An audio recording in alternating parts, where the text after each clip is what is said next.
We're going to get started with our panel. The curator of this program, producer, director, is Mickey Davidson, dancer and choreographer. And I just want to give you a little bit of her shortened biography. She won an Adelco Award for choreography of the 20th anniversary for Colored Girls Who Consider Suicide When the Rainbow Is Enough, written and directed by Ntozake Shange. That book is right over there, okay? You need to check it out. Miss Davidson has enjoyed a collaborative relationship with the poet-playwright for over 16 years. Miss Davidson was one of 3 choreographers for the European tour of the Broadway production of Black and Blue. Miss D set and maintained the swing and blues choreography inherited from Mr. Frankie Manning. How you doing? She has worked closely with jazz artists as a dancer and choreographer, including Sun Ra, Cecil Taylor, the World Saxophone Quartet, to name a few. Miss Davidson was mentioned by original Savoy ballroom dancers Frankie Manning and Norma Miller. Look these people up, y'all. If you don't know them, look them up. As a veteran of arts education in the New York City school system, Ms. Davidson has shared her passion through performances and residencies in African American dance styles and their history. Besides teaching at the College of Old Westbury in the 80s, Ms. Davidson has held joint appointments with the Dance Department and African American Studies at the University of Illinois, Champaign-Urbana. That's where I met Mickey many years ago, and Wesleyan University in Middletown, Connecticut. Currently, she does workshops at Princeton University, at Hofstra University.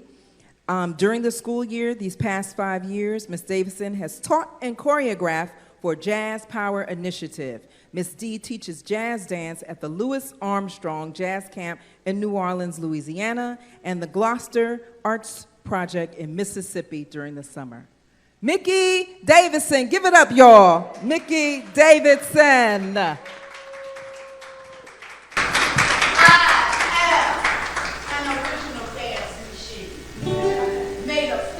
Blood, toes and arms, muscles and bones, heart and soul. Let me move.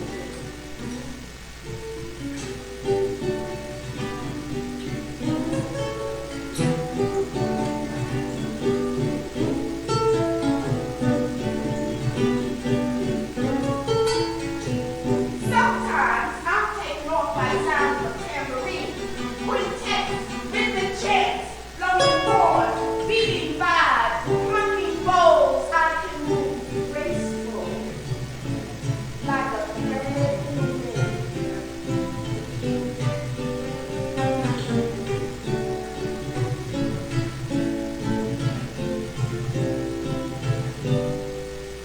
Sometimes I'm taken off with percussion, sharp, quick, sporadic, with motions like strokes of an artist's brush.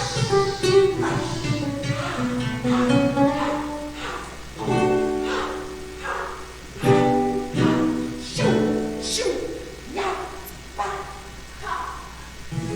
I am an original dance machine. I can become silent like sculpture. Or real.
So, my first friend, and instead of me talking about it, I want you to experience that.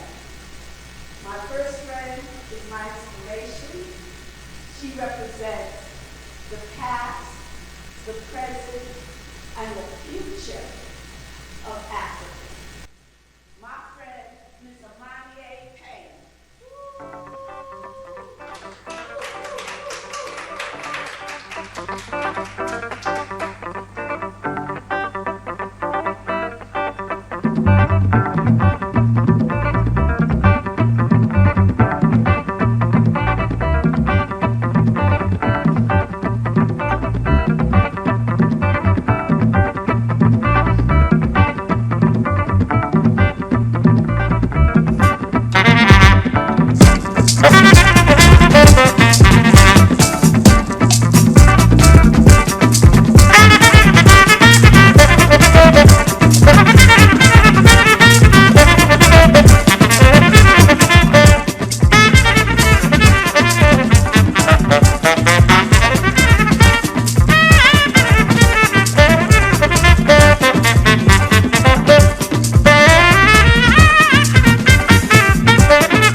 Next, right, for the streaming, we got to make sure the sound is right. I'm going to introduce Mr. Soto. And he has a very special partner with him today, and he represents our Latin community as part of the diasporic experience. Miss Eve. Ve un farolito en tu cintura, ve un farolito en tu cintura.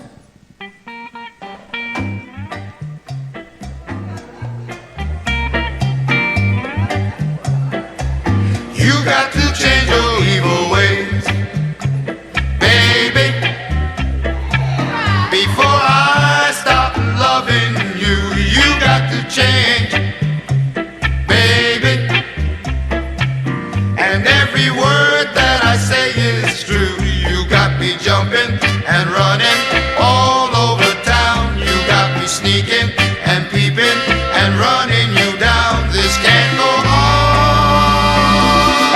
Lord knows you've got to change, baby, baby. When I come home, baby, my house is dark and my pots are cold. You hanging out, baby, with Gene and Joan and a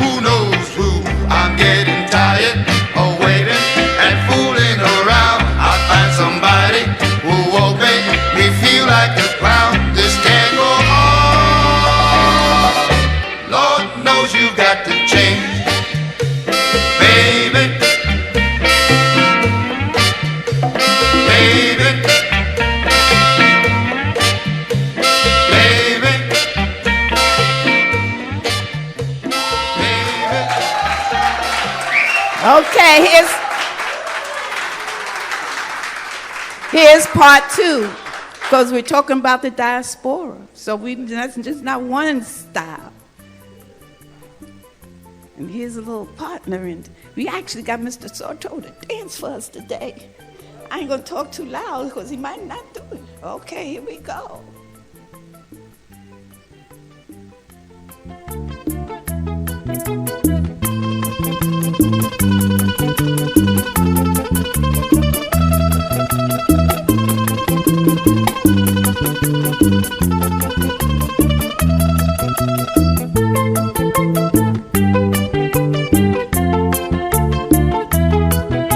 Nereida, quiero nada contigo, recuerda que me ofreciste tu cariño y tu abrigo.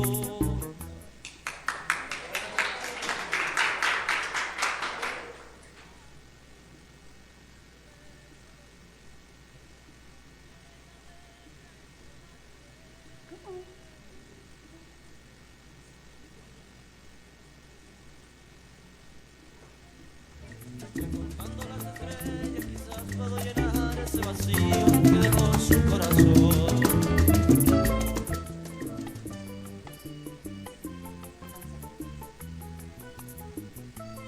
Nereida, vuelve por Dios, ven.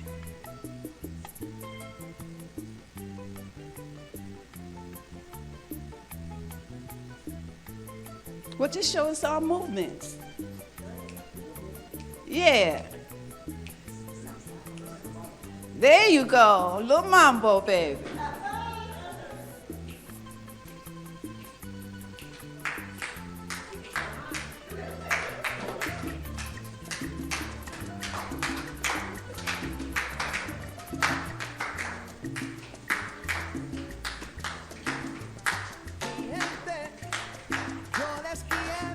All right. Thank you. Thank you. Miss Eve? Okay. But in the meantime, this is a person, I always call her the princess of our group in New York. She's a ballerina, but she's rooted, and she's strong, and she taps, she does a whole lot of things. She just dances. But she's my princess, Miss Thera Ward.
We have an ongoing project of ballet vocabulary inside of Charlie Mingus music.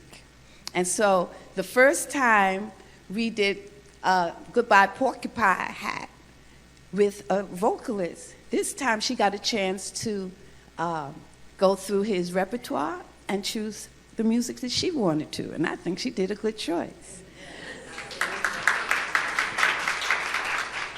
Our last couple is, I call DC indigenous dancing, hand dancing. And before I introduce the next couple, I just want to say this is dedicated to a dancer named Leslie Mallory, who was actually supposed to do this project with us, but she's now an ancestor. So you see how short life is, how we have to live it, but she left her legacy. Mr. Justin Spencer and his partner with some hardcore hand dancing.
Please introduce your partner, because I can mess names up, so I have to come out.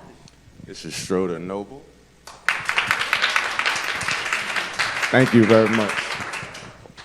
I had to go get my glasses. I forget that I've gotten a little bit older, and now if I'm going to read something, I got to have some glasses on. Now, our next part.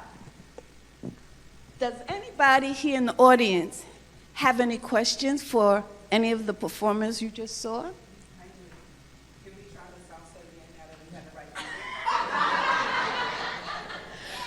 Oh, yes, they want to see some salsa.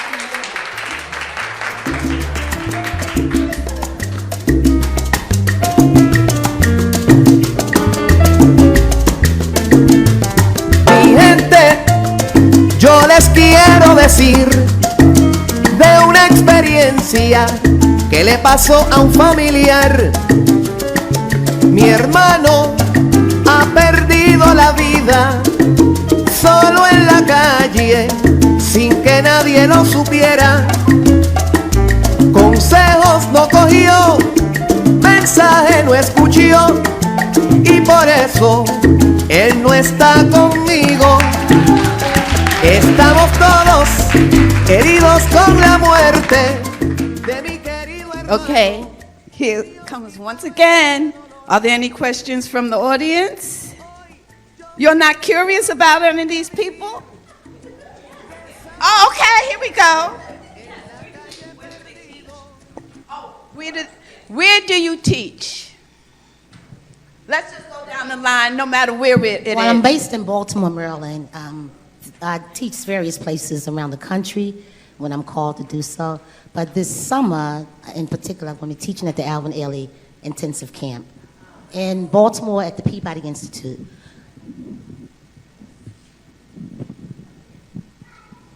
I work for a charter school in DC, KIPP DC, and I am an educator, so one of the classes that we provide for our kids is dance. So I teach dance to about 600 kids a week. So I don't teach outside of my school for many reasons, but I do teach to my babies at work.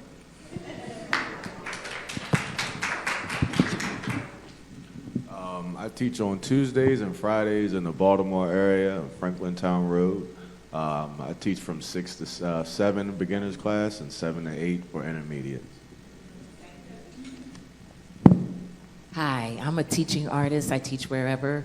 I'm right now working with Alvin Ailey, so I do their outreach, and I also work with Creative Outlet in Brooklyn, New York. Okay, here's another question. Do the lessons cost money? Yes.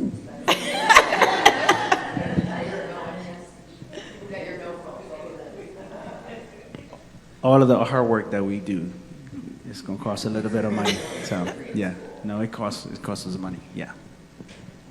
Need tolls and Metro fare. Yes, my class also has a fee, drop-ins, and then we also do packages for people as well that want to commit. Okay, for our panelists, can you tell us how music affects your life for social dancing opposed to or in addition to professional dancing? So there's two levels of their dance life, socially and professionally. Thera, why don't we start with you? What?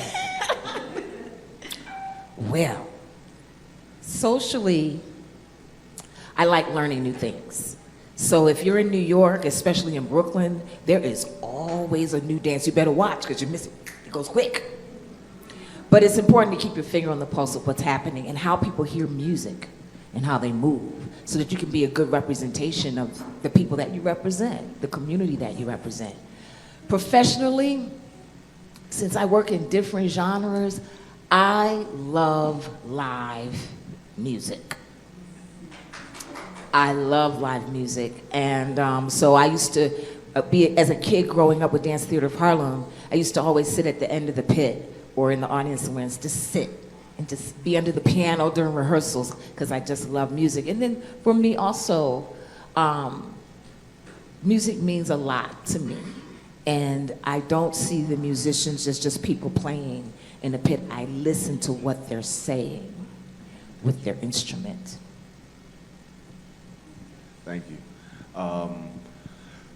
For social dancing or socially, how it affects my life or how I feel differently in each setting, social dancing for me is where you can relax and be more of yourself and find out what you want to do and what you can do, I can say, right?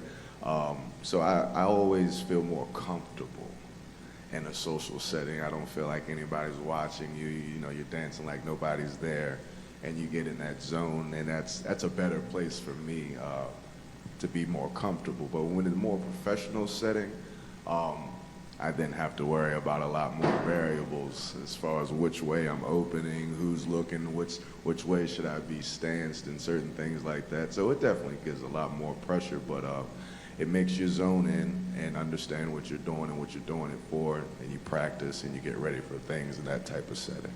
Yeah.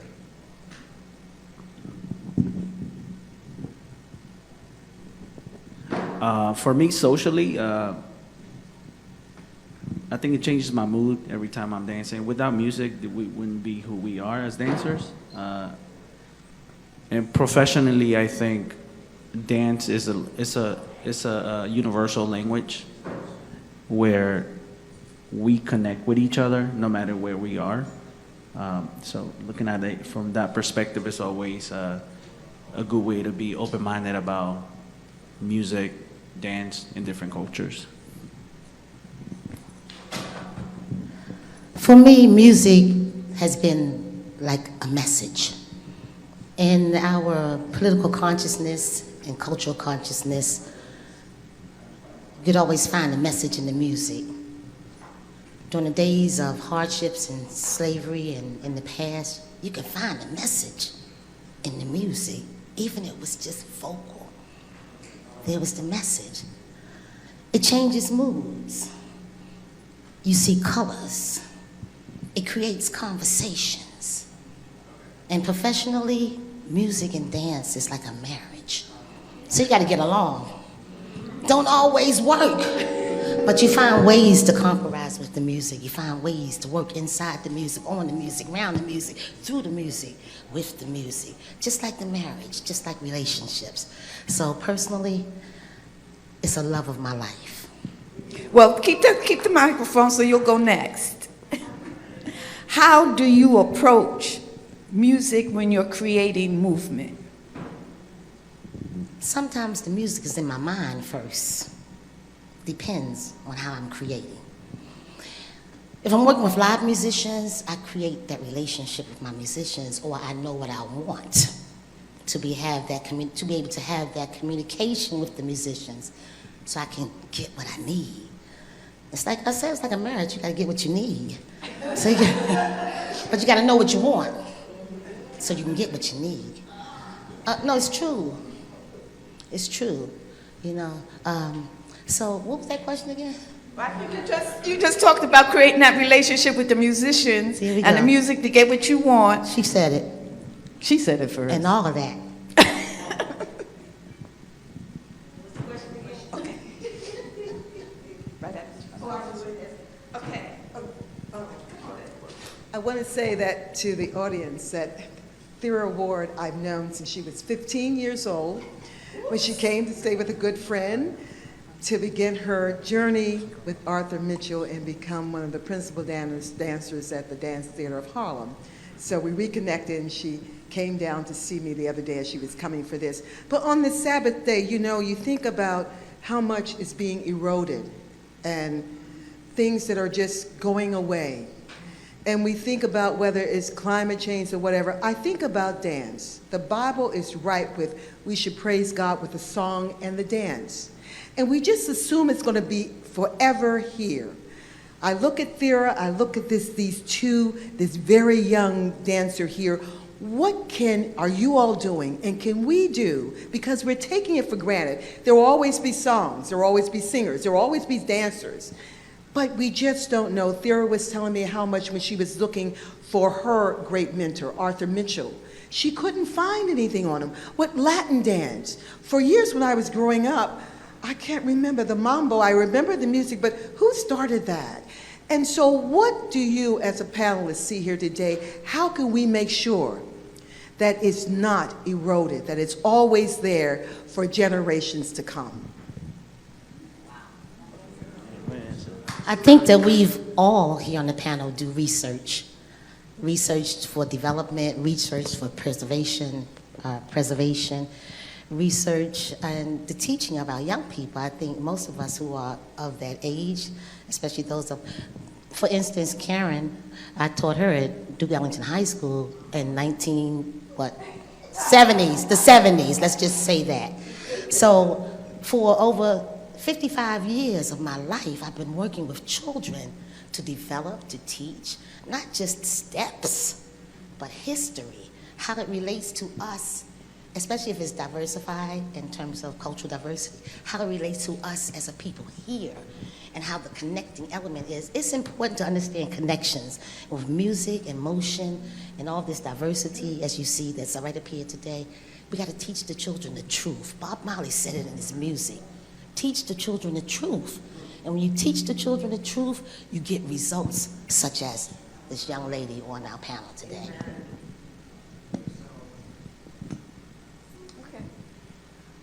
I'm going to go back to the question, and then I'm going to address this one.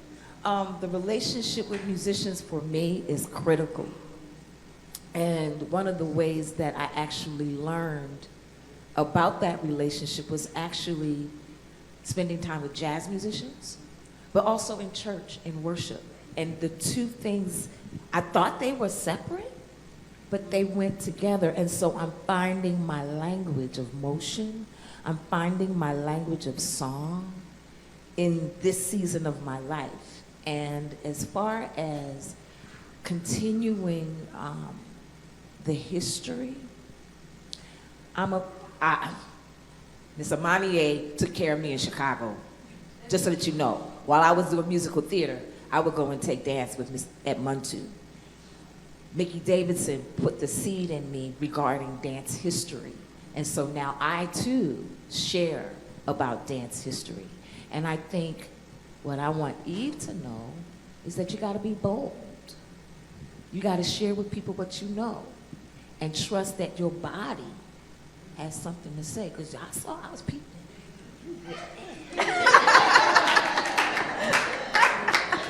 So understand that your dance is a language and it speaks.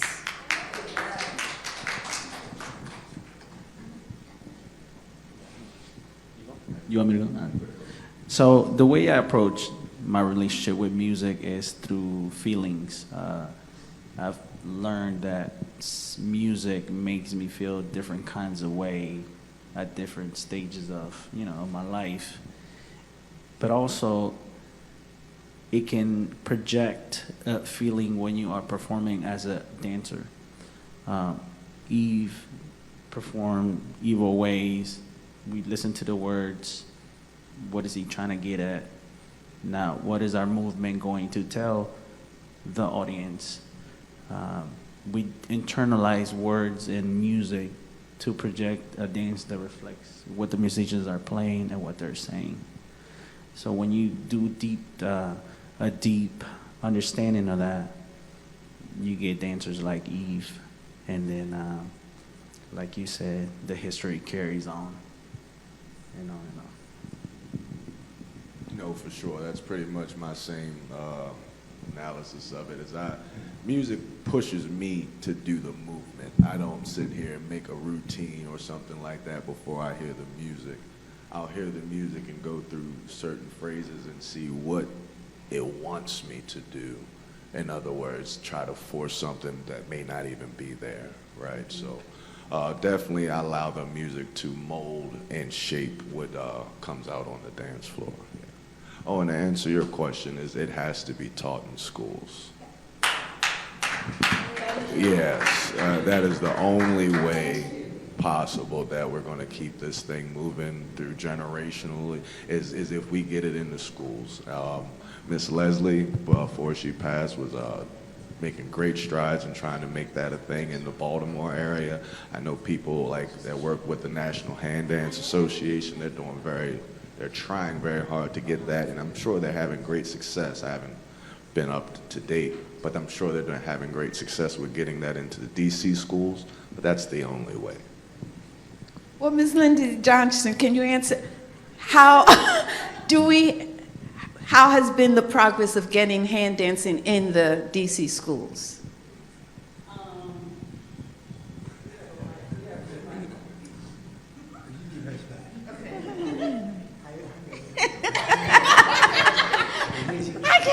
We can't share.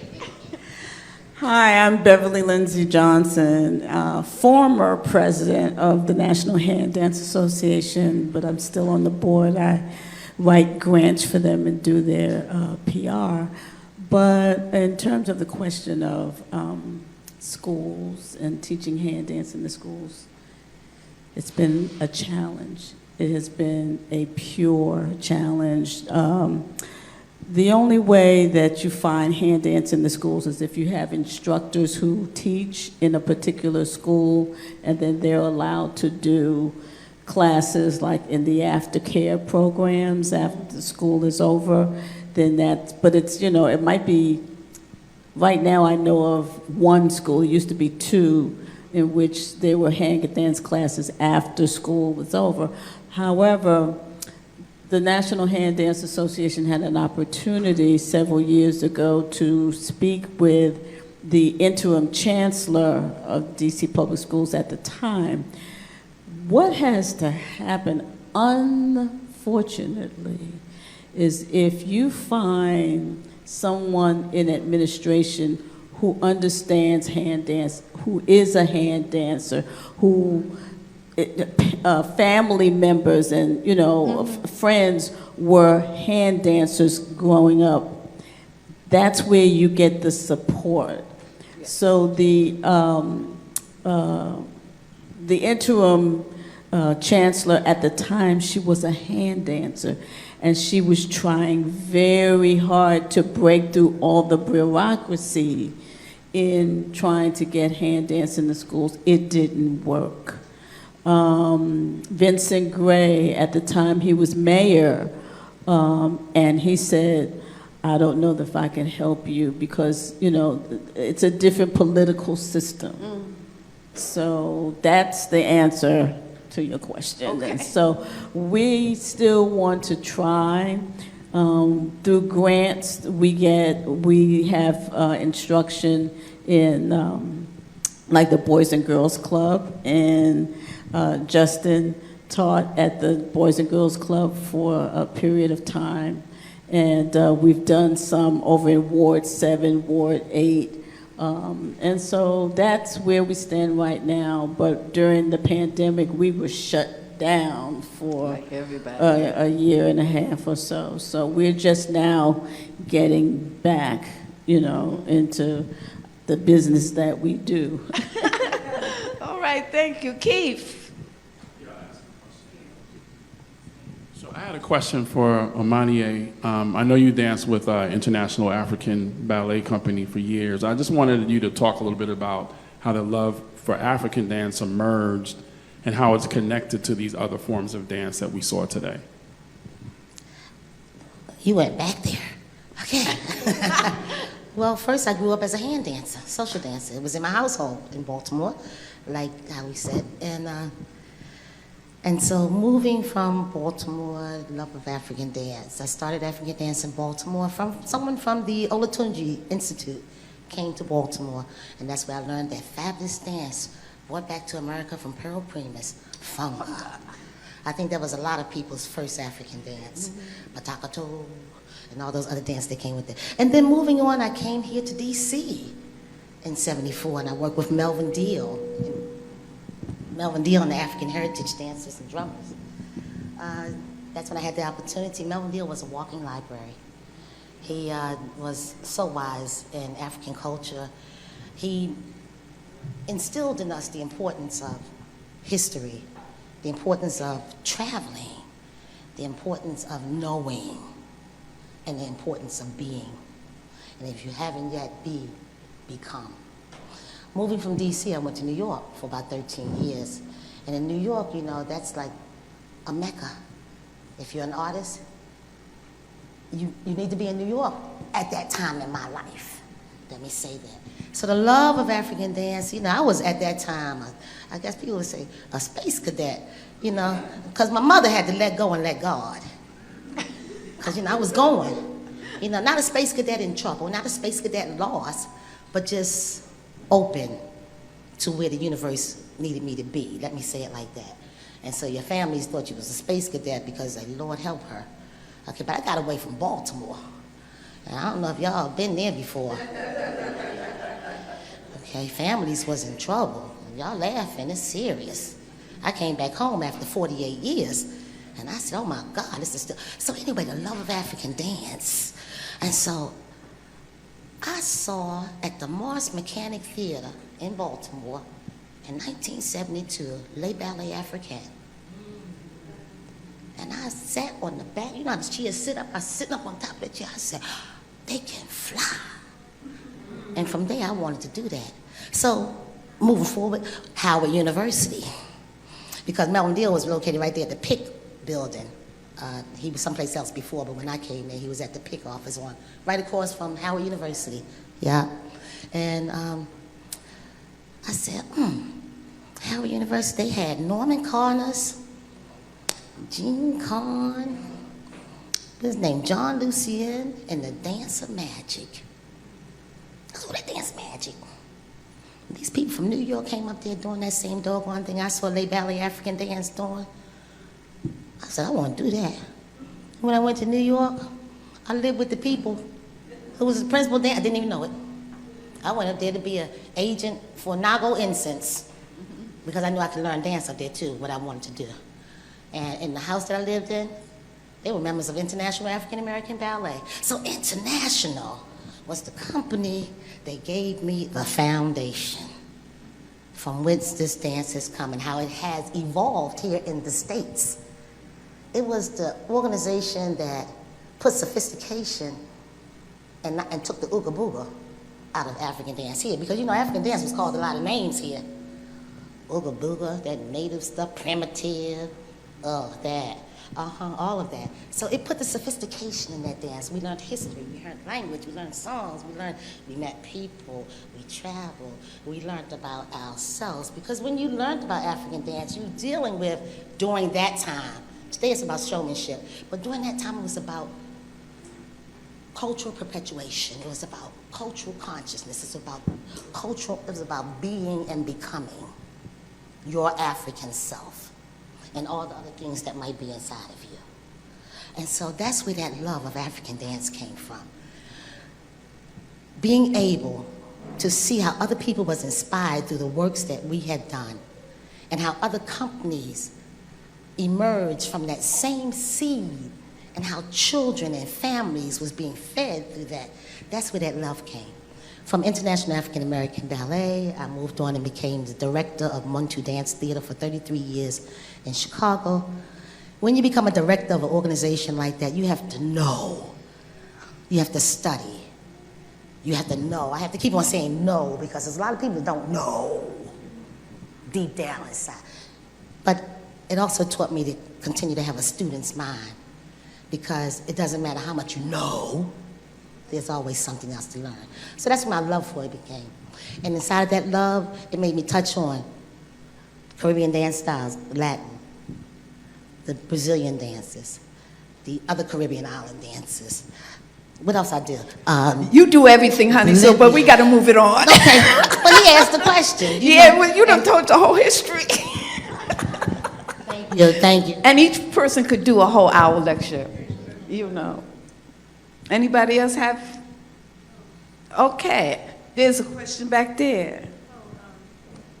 I know there was a time in my life in the 70s, we went to the disco club and the hustle. I noticed some dance when they were doing some dancing. It reminded me so much of the hustle a little bit. I wonder if any of that influence had something to do with some of your dancing moves. Because it was like, when I was in school, who you doing the latest dance? Mm-hmm. The helicopter, what was another dance that we used to do? Roller coaster, roller coaster. Okay, they're all looking, because I think they were even younger than that. But and this will get us into our next.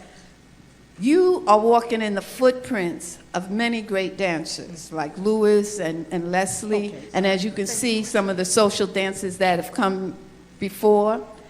How does that make you feel, and what do you feel you want to do with what you have access to? Oh, okay. Well, there's definitely an obligation to preserve what came before, but at the same time, there's a more pressure to keep it modern and to keep it relative to what the younger generation is tapping into nowadays. So to those dances that you named that I have not seen,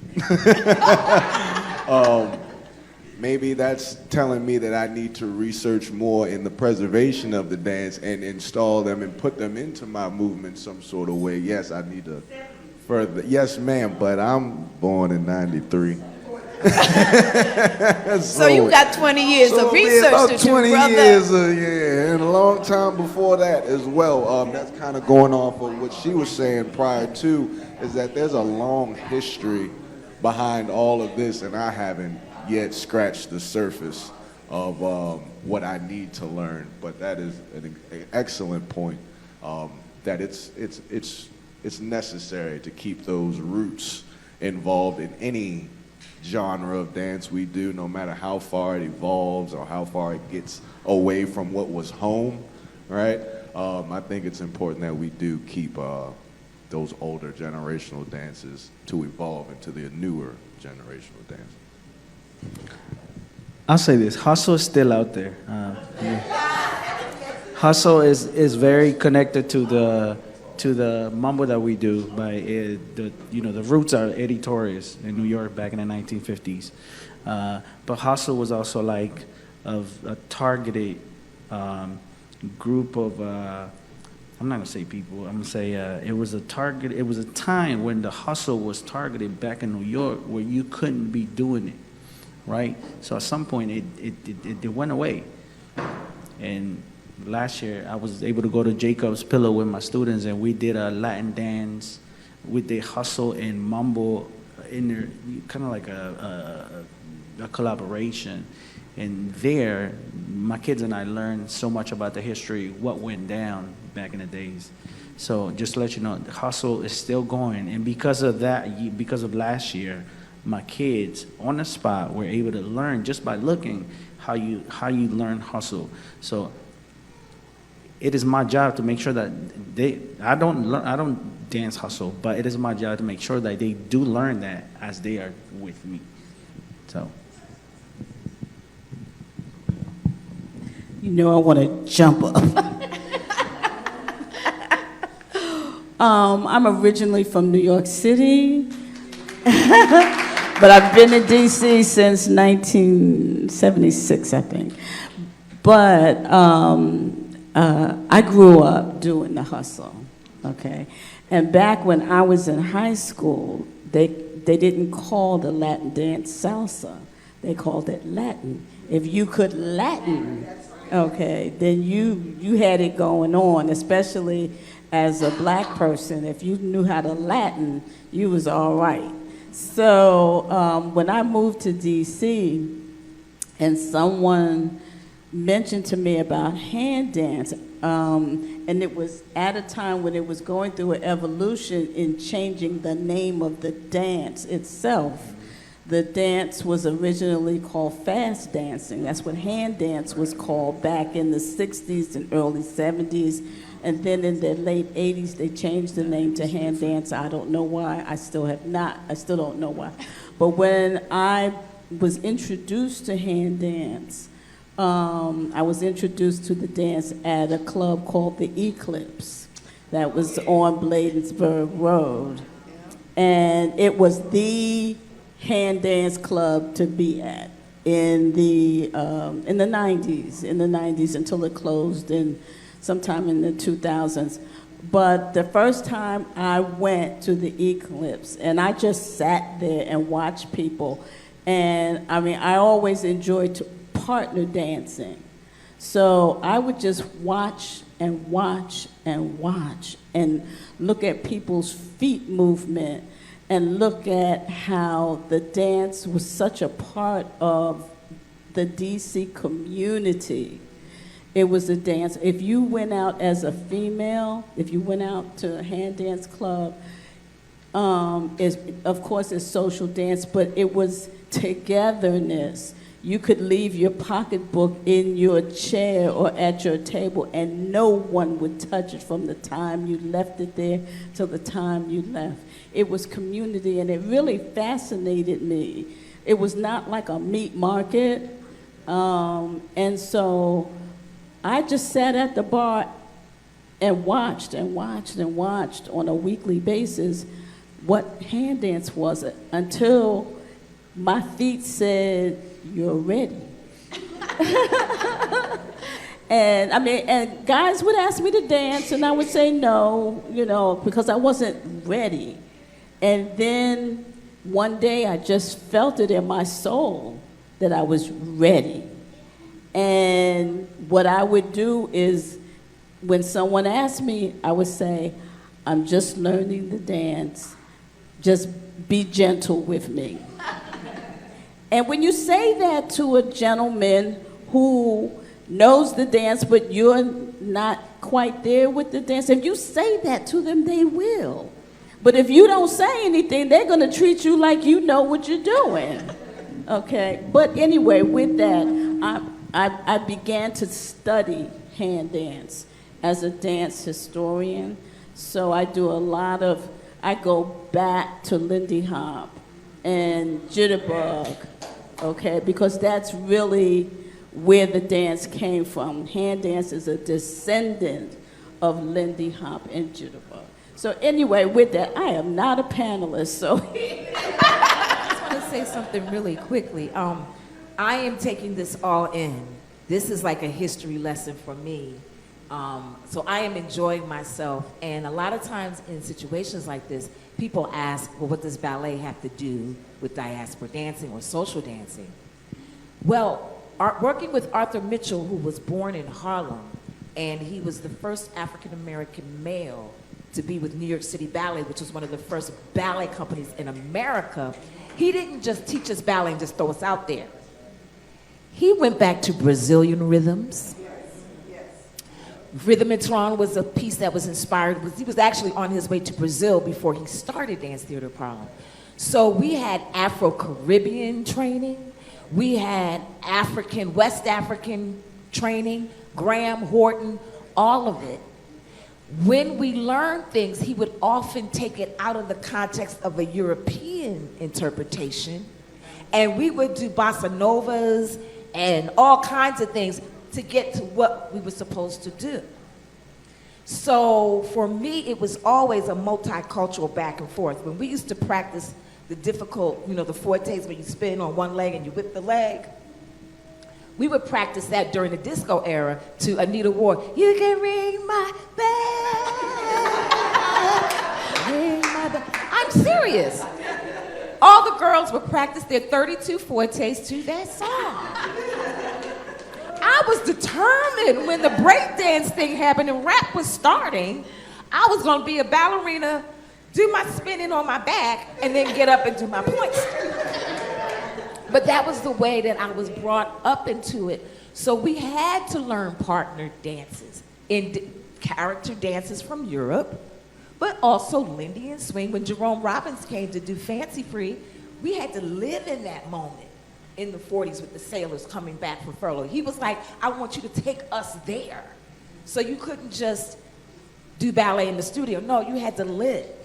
You had to go and hear music. So I am honored to repossess the hand dancing from my culture from Baltimore and DC. And sometimes when I teach, I taught a class in ballet and the lady's like, well, why are you doing that? I'm like, just work with me. Because everybody's not gonna get it like that. I have to go and reach the people where they are. And I gave them grand jetés across the studio. It's a nice, big waltz, a grand waltz. But when I put on Chuck Brown, they started jumping. Well, okay. Everybody's getting comfortable. Oh, I was going to say something. Okay. A lead is supposed to know what level of a dancer you're dancing with based on how you either stepping or the very first steps. So when you don't tell somebody, take it easy with me, it's still our responsibility to know what level of a dancer we're dancing with so we can accommodate that to the dance level, even if there is a professional or a beginner.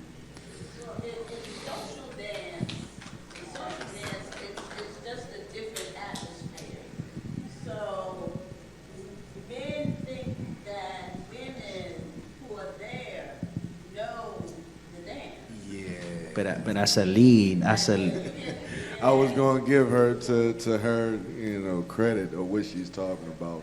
It's just when you're out social dancing, and I get what you're saying, it may take a phrase or two for you to pick up on, oh, I don't need to do that move twice. Yeah. So I think all she was saying is that for her situation that she knows and understands that she don't want to get through those first two phrases of somebody trying to give her 700 spins. I understand. Understood. Well, before we go, okay, I forget. We on a roll. I was going to ask the question to Edwin, almost piggybacking on what she said. Growing up, I'm a child of the 50s, and the first time I saw Latins on the screen was West Side Story. And that's when you teach, and you're trying to do that move, because we were, the old bebop. And I realized when I went to New York in the 70s and we went to the clubs, I wanted to learn. They were doing the Latin. And I was talking, I want you especially to talk about, all you all can, the universality of dance and how in this political climate that we have, they're banning books. Dance is a way to communicate, because when I went to my Latin brothers in Washington Heights and East Harlem, I didn't know how to do it. I said, comprende, señorita, and they start spinning. And from that, we went from a dance to the food and everything else. And then I was introduced to Carlos Santana. When he did Black Magic Woman, here was this man speaking to me, talk about how you, Edwin, with this young lady here, it's a very important part of the culture. And they're trying to separate, especially all the brown people, by who's coming across. And this shouldn't happen. It's that dance, that food that brings us together. How can we make sure that in this heated political climate, we don't separate each other and we use that dance to transcend? So, I think, and I know this for a fact because I've seen it. Latin dance wouldn't be Latin without African roots. Right? From the beats to the drums to, if you look at you look at the Caribbean music, it's African. Hispanics have created this atmosphere that it's our music and it only belongs to us. It's not that it was born in Latin America. Actually, no, because you're not digging back to the roots of where everything came from. As an educator myself in class, people look at dance classes, especially in schools, like you were saying, you can't get certain people in the schools. One, I think you need to have somebody that's knowledgeable of the history of dance, whatever dances they're teaching, and also someone who also cares about the future and the kids. For me, having my kids learn all of that on top of the dance, it goes beyond, anything anyone can possibly think of. One, because I'm Hispanic, and the first thing that I get all the time is the stereotyping. Well, what do you know about African music? Actually, I get the word right. Actually, so even if I don't look it, right, I have learned from my mentors who have traveled the world, our dancers. Sekou McMillan is my mentor. Sekou is my mentor. So, and from that, I take that information and I pass it on to my kids. They know, their parents know also that what they are learning is not something that it belongs to Latin, but it's something that they are taking back because it always belongs to my kids, to Africa. Like you can't say salsa belongs to New York. You can't. You got a combination of jazz musicians, boogaloo. You got all these all these musicians that created salsa, and then now it has a dance to it. And Eddie Torres in the 1950s created the mambo and two. Start talking about different music, beats and steps, the one and the two, all of that. So it is a history lesson for my school, but also like it should be in all the schools, as we say. The only way we're going to preserve everything that we want to be preserved. So I hope that helped a little bit. Okay. Yeah, I just want these great people over here because these are the torchbearers. She came in, you too. I mean, I've been on the shows with Leslie. And so for you to come up forward, tell me, how does this feel being the torchbearer of a legacy of people who've already walked it? Now it's your turn. Wow, it's a privilege to be here. And carrying on the legacy, it's tremendous. And I'm really getting emotional as I think about Leslie and being in this space. And I know she's in heaven and still dancing. And we just have to be inspired. Where do you want to go with it? Where do you see yourself going forward? Going forward, I want to be in position to support our children who are going to carry this legacy. So I'm the support to help Justin, to help our younger generation continue to carry the dance. So I'm in the support capacity. Eve, you're a soldier. What do you want to do with your dancing? I want to make it. Hold on, say it one more time. Huh? Say the question one more time. Or what do you want to do with your dancing going forward? What is your dream? My dream is actually to be a designer. But if I become a designer, it'll be more exciting because I get to make my own clothes, because when I go to shows, they can know who I really am because I make my own clothes, and then I can perform what I do. It's a piece of me, and it.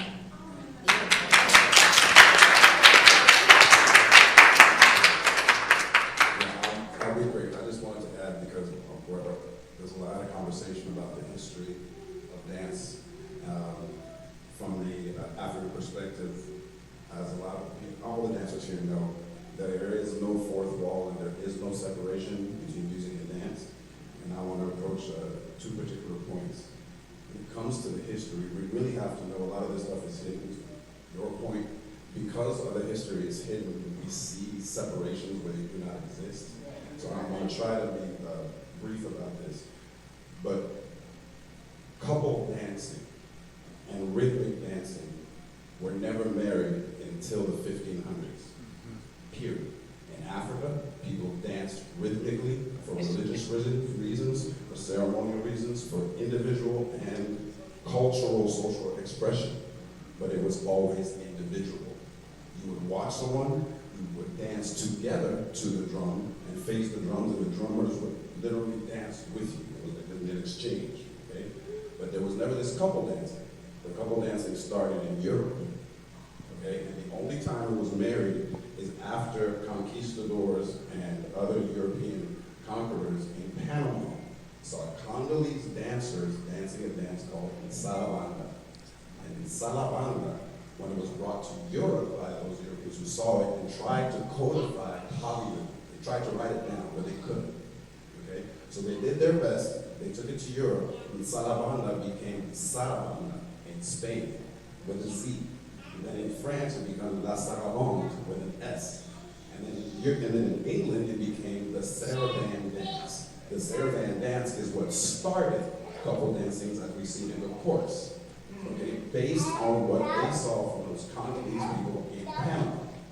Okay, part one. Part two, when it comes to salsa and the development of American music.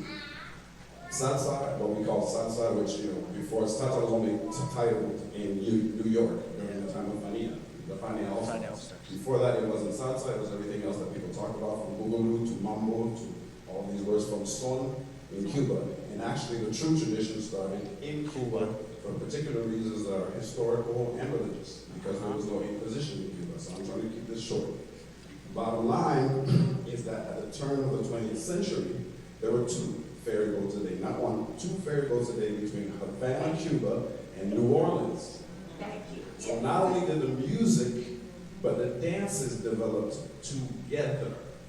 The mambo, which existed in Cuba, is also the same mambo in New Orleans. Bom, bom, bom, bom, down in the train, baby. It's mambo, it's the tresillo. And all of that were rhythms that American blacks and Cubans were dancing to, but translating in different ways.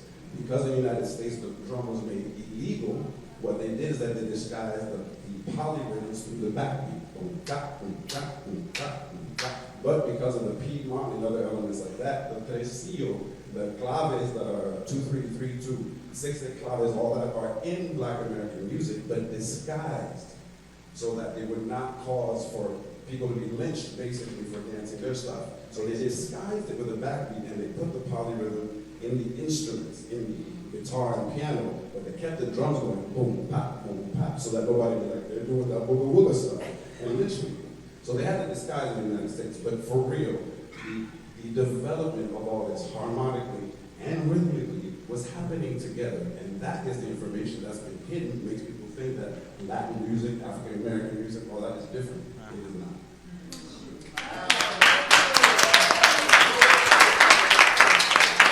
All right, we don't got deep. But now we're going to take this conversation in the way that we live, in music and in dance.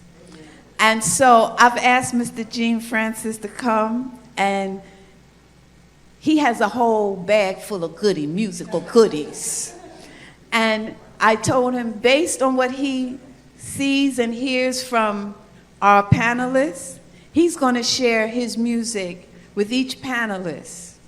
And they've never heard the music before, so we will all experience true improvisation and conversation between music and movement. And I'm going to look at my notes to see who goes first.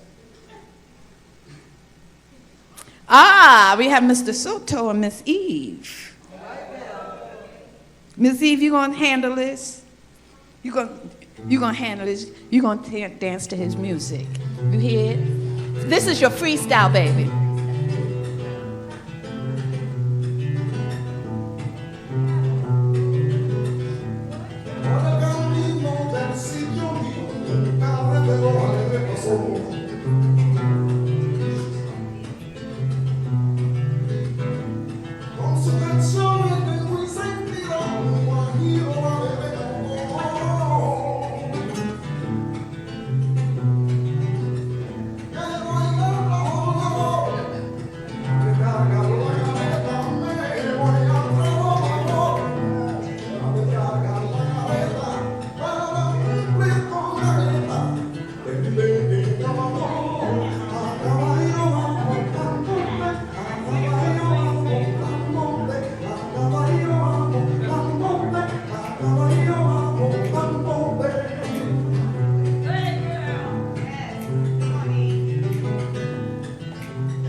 Now, let's see where we're going to take the ballerina.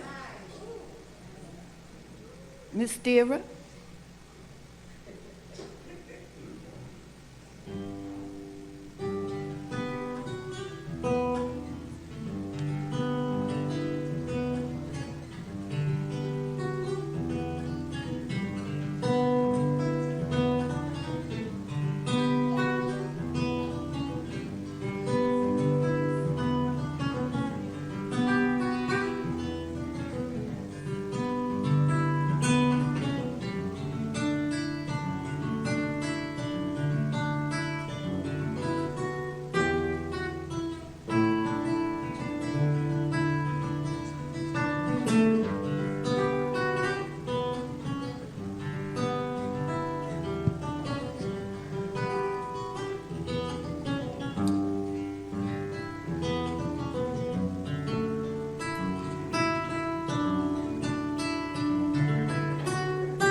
Join us. Come on, yeah, it's just a party up in here. All right, now it's time for Mr. Justin and the hand dances. And let's see what he's going to have for you.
And so we've gone full circle, and so we'll end with the motherland. Miss Amani. Just a little taste, baby, just a little taste.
Now I'm going to ask you, what were the things musically that inspired your decisions for what you played with each person?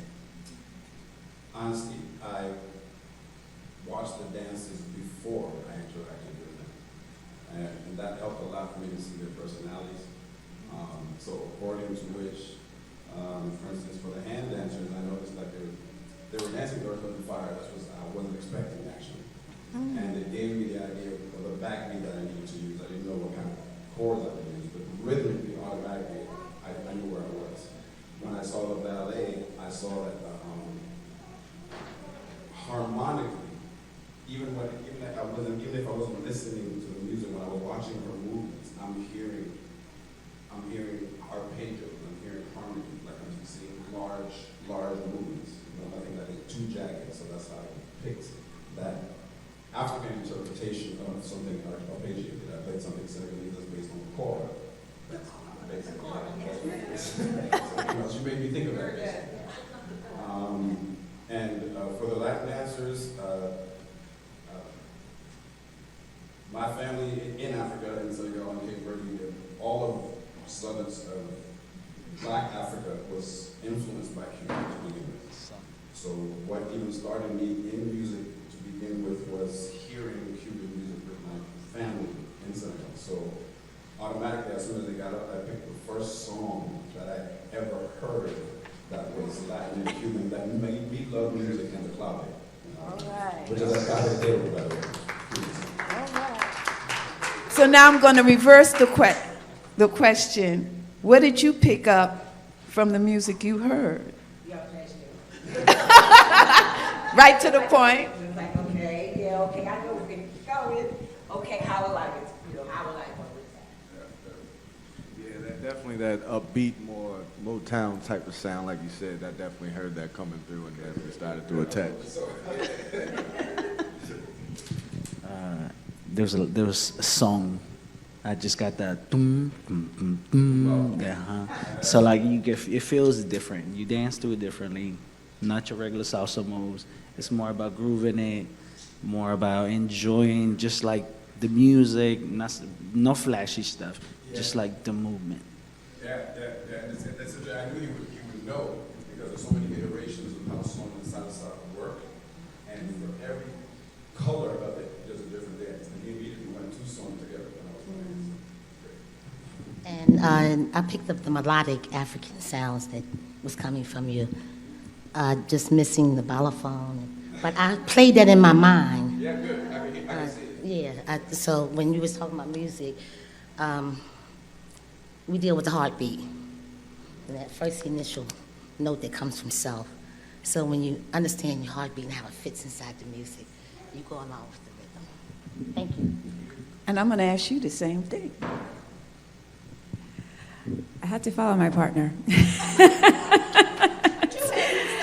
I had to follow my partner. Like, just be a good follower. So whatever he was throwing at me, I'm like, okay, just catch it, move with it, follow. I think she's kind of shy, but that's okay. But being that support and being able to feed in any form of partner dance is really Miss necessary. Mickey, also as the spirit moves, and that's what the base of most of our dances is as the spirit moves, so partnering. Yes. And how about you? It made me feel like I was out. I didn't have to be shy. I just had to let myself out, to let him know my personality. And then when I do partner dancing, I know that when I'm following somebody and that when you're leading somebody, you actually have to not push them, but kind of push them as to let them know which way you're going. And then as a follower, you have to make sure that you're following what your it's like your leader is telling you something just with dance moves. Very good. Well, I guess you guys know I'm not from here, but I'm here now in D.C.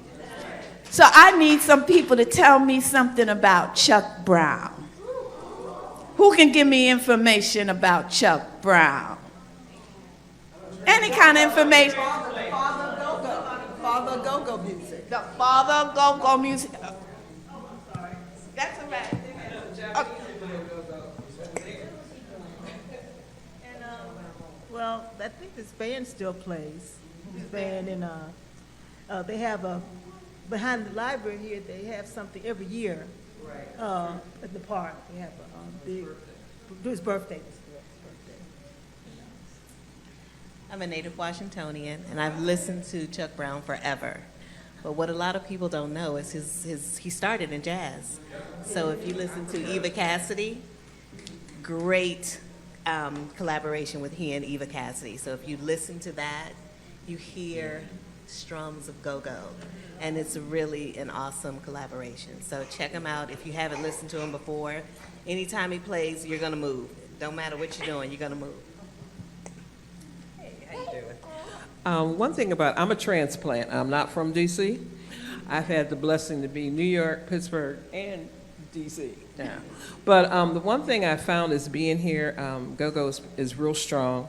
But I also found that now it's starting to grow. There's folks over in L.A. having go-go events.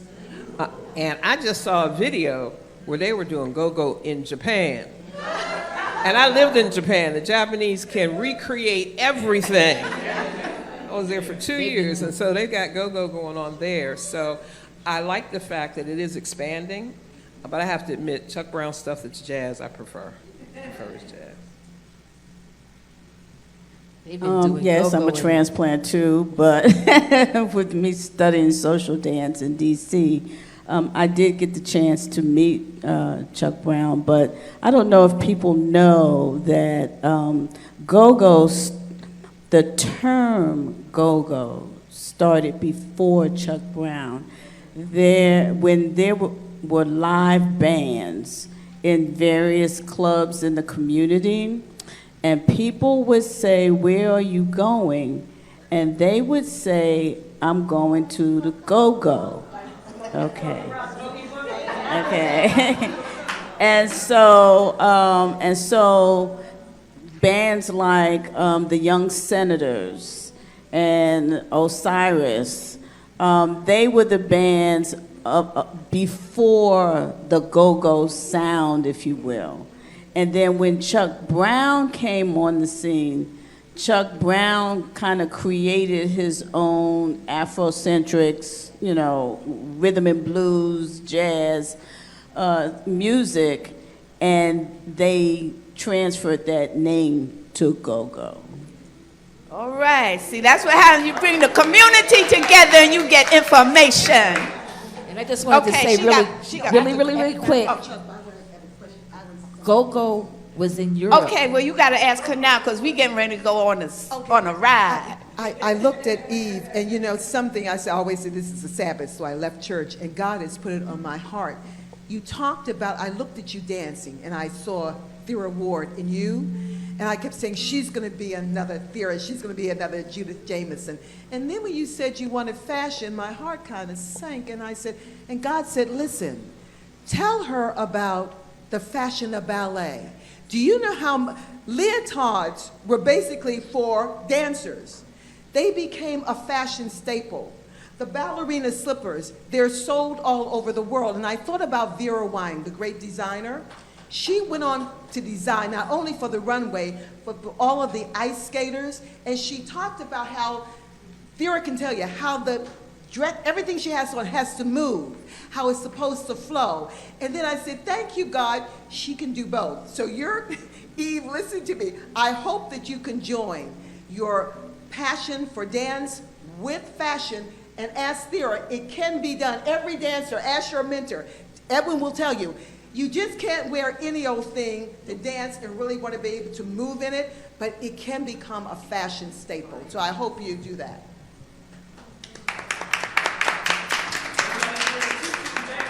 Oh, okay, there's one more right behind Frank. Thank you. I have something to say. First of all, I'm so impressed by this gentleman's musicianship. He can play all kinds of music. But we haven't talked about bossa nova. Nobody's mentioned bossa nova. And the term really means new boss. When they came upon the scene back in the 60s, and Stan Getz and people like that, and as you know, Astrid Gilberto just passed away. But bossa nova means new boss. And it becomes a title of a dance. A title of a whole culture, new boss, bossa nova. So if you did not know what that meant before now, bossa nova means new boss. And back in the 60s, it was the new music that came about from Brazil. All right. And I have to announce that this is Mr. Frank Owens, and I have he's composed, arranged, and executed, and he still performs and plays for the Maryland Youth Ballet here in DC. But I've had the pleasure of growing up with collaborations and performance for 29 years of this man's music that has been played by former music director of the Apollo Theater, recording artist with Nancy Wilson for many years. Her biggest hits was with him. But I have to say, there's a lot of great people in this room, and collectively, how we've exchanged and shared information, we all come back, we are all leaving with more goodies in our bags to share. And I didn't realize how connected we all are, because when sitting in the back room, you know, that's when you find out who knows who from way back then and that. And we all of that, because as you were saying, we don't have to wait for a school system to do something for us. We do it for ourselves, you know. And each one of them, each person here has a personal commitment to passing things on. And so each individual talking to the young people about what you used to do at home, anywhere, that will keep things going forward. So we don't wait for nobody else to do it for us. We do it for ourselves. And so, getting back to Mr. Chuck Brown. I was driving in my car with the radio on, and I heard him talking, singing, "It don't mean a thing without that go-go swing." I said, hallelujah. Here we have two Washingtonians, Mr. Ellington and Mr. Chuck Brown, two different generations, two different styles of music that people know them, but here they are, interjoined and talking about swinging. So, just to get out here and the teacher in me, there's a little dance that is just as universal, and we do all kinds of variations on it. The Shim Sham Shimmy that was designed by Mr. Leonard Reed and Willie Bryant, and we all use little steps. So I have a sit-down version. I really call it the bad kids version. So when that energy goes like this, sit down and let's do this with our hands so we can all do it with our hands. If I use my right, if I use my left, you're using your right. And it's as simple as this. Here's the first line, first sentence. Right, left, right, right. Ready? 5, 6, 7, and right, left, right. Now start with your left. Left, right, left, left.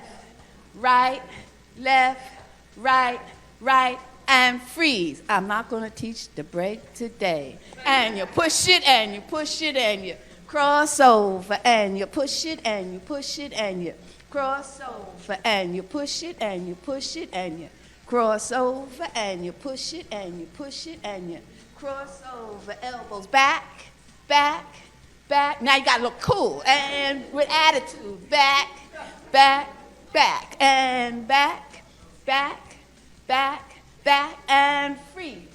And clap, clap, clap, clap, dig and strut. Looking cute, proud. And clap, clap, clap, clap, strut. 2. Hey, Miss Marie, can we have some Chuck Brown? I brought some Chuck Brown up in here. Now, what we gonna do? Who's brave up in here? If you're brave, everything you just did with your hands, you can do with your feet. So if you're ready, come on up. And I have to get these people to earn their money. Come on up. And if you're gonna sit down, you gotta at least use your hands. My special request, y'all. You got that go-go swing. Gonna do it for Sean and Vinny of Howard University. Yeah. If any. Maria, can you turn it up a little bit? Known her to follow to dawn. They go do-wop, do-wop, do-wop, do-wop, do-wop, do-wop. All right, thank you. Oh yeah, come on. Yes. I get a groove when I look at you. Oh yeah. Here we go. Right foot. Hey. Right. Don't mean a thing, y'all, if it don't got the go-go swing. Y'all wanna sing it for me? Hit it. Hit it now. Let me hear you. Oh, I love you when you do it again now.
Sango, yeah.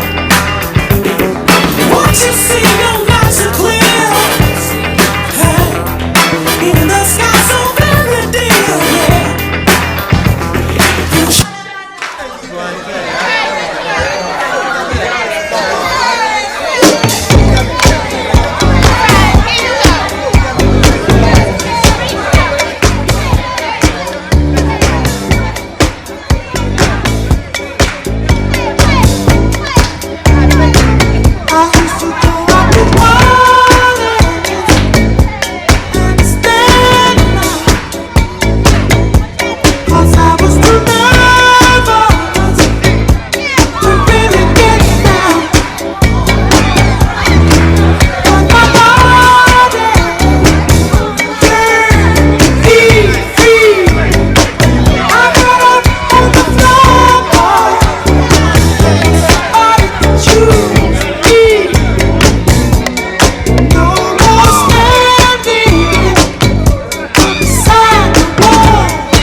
de una experiencia que le pasó a un familiar.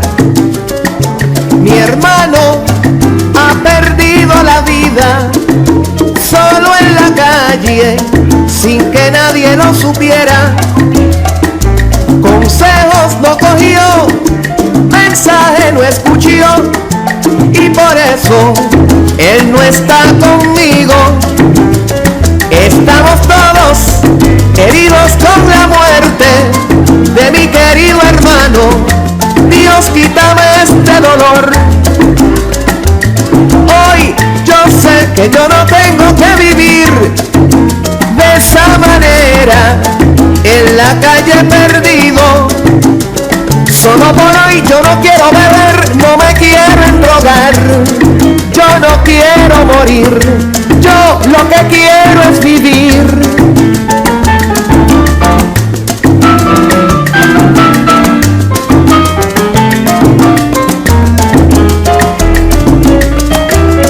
Nuestros familiares, tanto que han sufrido, su dolor es incomparable. Familia, yo sé que aquí toditos identifican con la insanidad. Sufrir nadie quiere más. Lo que aquí queremos es recuperar. Y ahora se ha iluminado mi vida porque me han dado otra oportunidad. Yo estoy aprendiendo cómo vivir un día a la vez. Solo por hoy, solo por hoy, solo por hoy. Quiero vivir la vida con claridad. Solo por hoy, yo quisiera vivir siempre tranquilo. Solo por hoy, levantarme y sonreír a la vida. Solo por hoy, si así lo quiso el destino, pues que sea así. Solo por hoy, gracias a Dios por dejarme vivir. Solo por hoy.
everybody.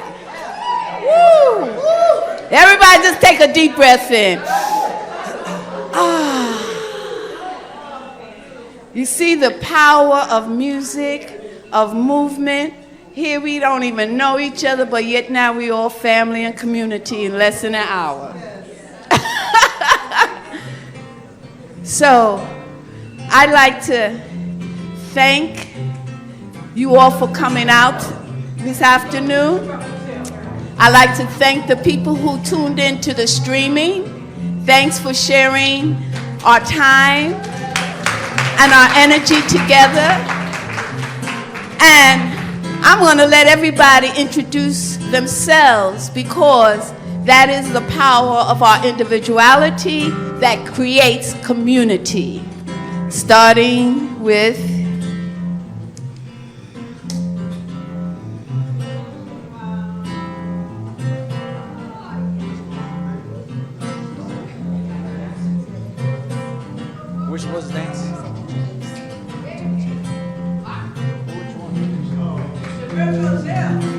So just tell them your name now.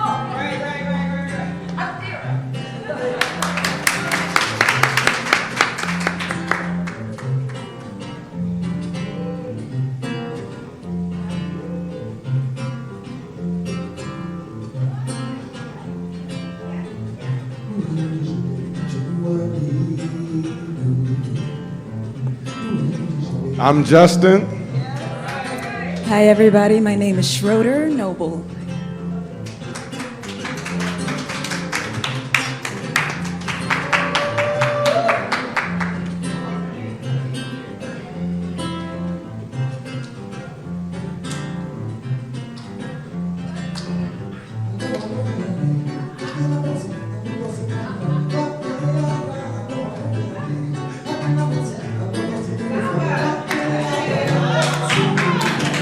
Mr. Soto. Eve.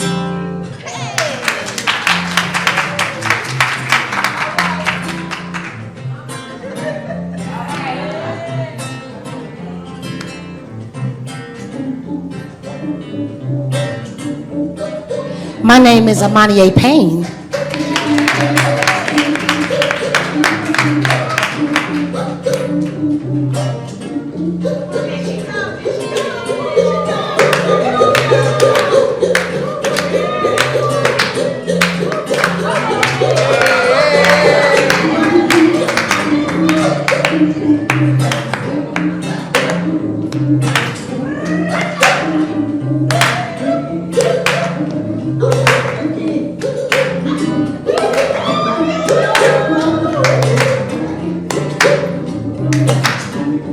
I'm a Duke Mickey D. Dancing machine.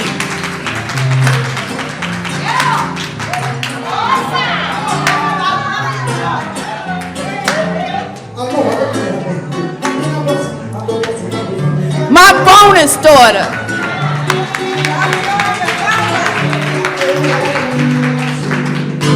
Hey.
You gonna tell the people your name?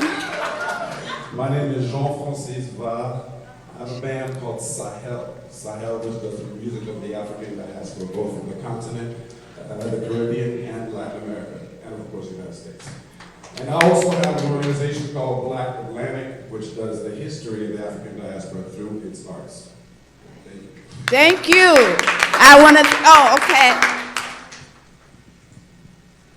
I just have to say this. I don't mean to interrupt, but this gentleman here, this young man here, Justin Spencer, I've known him since he was about 13 years old when he learned how to hand dance.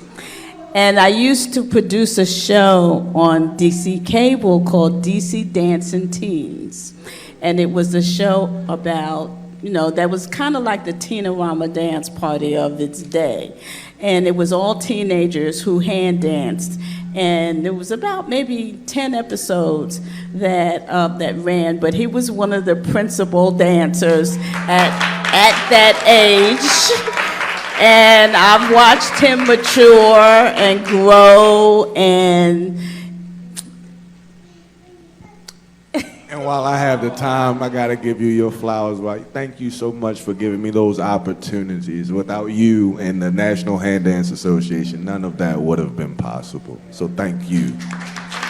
God bless you. That's how things get perpetuated. And it does work when we do it, no matter what we have to do. Well, it's been a nice party. We've had a good time. You don't have to go, but you can't stay here. But I want to thank everybody for the energy, because in our traditions, there's no such thing as a separation between audience and performance. It is about community. We feed each other. We are motivated with each other. And I've learned a lot today. I'm quite sure you all learned a lot. We've shared a lot. And I want to thank every one of these artists, because I knew they was the happenings. This is my posse, my gang, yes. And you can have a positive gang, and this is a positive gang, you know? And we can do, and we'll see each other by and by. Thank you, and goodbye. Wait, one second. Before you leave, hold on. We want a group photo at the end, but just a few housekeeping notes. If you have not signed in, we need for you to do that with your email or contact, something. Please sign in. Please get a library card. You can be a DC, Maryland, or Virginia resident. We need you to do that as well. We need you to call. Hold on. Wait a minute. Thank you so much. We need you to call 202-727. What's the number here? What's the number to downtown? Whatever the number is downtown, call them and tell them we need to keep funding programs like this. And we need for Woodridge to receive the Holden bequest money so that we can keep giving programs like this. I want to thank my bonus mom, Mickey Davidson, for this vision. I said to her, Mickey, we got to do something. And she just took it over. Okay, she was like, no, we're not going to do no boring slides. Nope, I got this. And that's the way Mickey has always been. I met Mickey when I was 8 or 9 years old, maybe even 10. I don't know where my mom went. Oh, there she go. We were on travel, and we were visiting the university in Champaign-Urbana. And Mom was helping Mickey do something, or Mom was something or other. But Mom, they were all dancers. So this is how I grew up. And we were in the laundromat for some odd reason. And my little self, I wanted some Apple Jacks. So I was bugging my mother about these Apple Jacks. Ma, I want some Apple Jacks. Blah, blah, blah. And Mickey was like, hold it. She said, can you fold clothes? And I said, well, I've never folded clothes before. She said, well, you need to start because your mother needs help. Okay? And from that moment on, that's how our relationship has been with Mickey. Mickey, she has put me on point. Understanding that discipline is necessary it's essential in creating beautiful things. So I thank you so much, Mickey. This program has been amazing. I want to thank each one of the dancers, each one of you, each one for your patience. The musician, Jean. It's just incredible. So let's keep creating programs like this because they feed the spirit. Do they not? Yes. And in order to live and thrive, we have to have programs like this. It's the culture that keeps us alive no matter what they throw at us.